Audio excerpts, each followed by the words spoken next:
Welcome to the Rimo3 podcast. It's always an interesting thing because, I've been on the app management side for the last 20 years, right? And I've really focused on applications and finding out, the heterogeneity of how you deploy many apps or the same app to many different deployments. A lot of what I have to do to this day is still around education and validation of the fact that people are trying to solve this problem.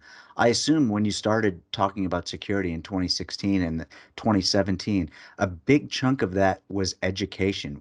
What was the inflection point for you to turn it from education into an actionable, hey, in 2021, security is the hottest topic that everyone's talking about. It's no longer kind of that, hey, this is nice to have, I should spend some money on it, because it's proactive, right? People Yep. always care about security reactively when there's a Mhm. price tag associated with it. What got you I mean, like, how were you able to Yeah. make that inflection happen to I, the proactive?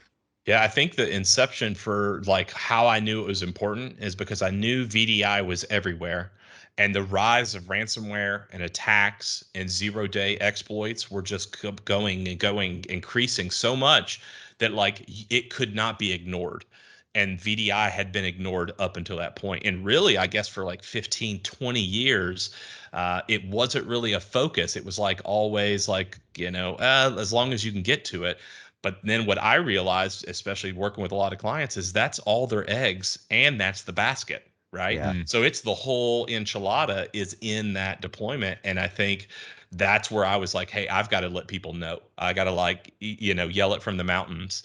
And so that's been real interesting to see that because some people still, even today, when I've done presentations kind of all over the world now, that they're like, oh, I never thought about that. I never thought that if I publish an EMR to me and I just go to help about, I may be able to jailbreak that application. And you thought Yes. you were only publishing next gen EMR to me, but now I can eventually get domain user and domain admin credentials and then take over the whole network by just a single published application. It's like, oh, okay, yes, yeah, we'd like to look at that. Well, Mhm. the mindset was always like, oh, if it's inside of my data center and it never leaves, That's I'm right. okay. Yeah. I'm okay. I got Yeah. nothing to worry about. But I mean, what you're saying is that with the evolution of kind of security and kind of just the sophistication of people kind of coming in and getting access to these applications and data, what was good enough of being inside of the data center behind your protected walls, the fortresses got has sprung some leaks. Well, yeah, and if we look at the trend of just vulnerabilities and exploits and breaches, it all Mhm. comes from the inside, right? It's a phishing email, it's a phishing campaign, it's someone clicks on a malicious document or goes to a malicious URL, username, password, something goes on, and then terrible things start happening Mhm. afterwards, right? Yeah, And it's because, for I guess about 15, 20 years, we thought, oh, all that mattered was the firewall, right, right? Like Mm. as long right. as you got a firewall, but most people still have an any rule. So like I may have defined some things, but after that, whatever's okay, right? Especially Yeah. going out too. So that changed the game for a lot of people, and IT security is just growing and growing and growing. So it's pretty interesting, and cryptocurrency is part of that too, right? Because Sure. that's how successful attacks could get monetized. Mm. Back in the old 90s days and late 80s of hacking, there was no money involved. It was just kind of like leet, uber nerd, have fun with it, open up Let's see if we someone's can break it. CD-ROM. Let's just see if we can break it. Let's just boot them off AOL 22 times in a row or something.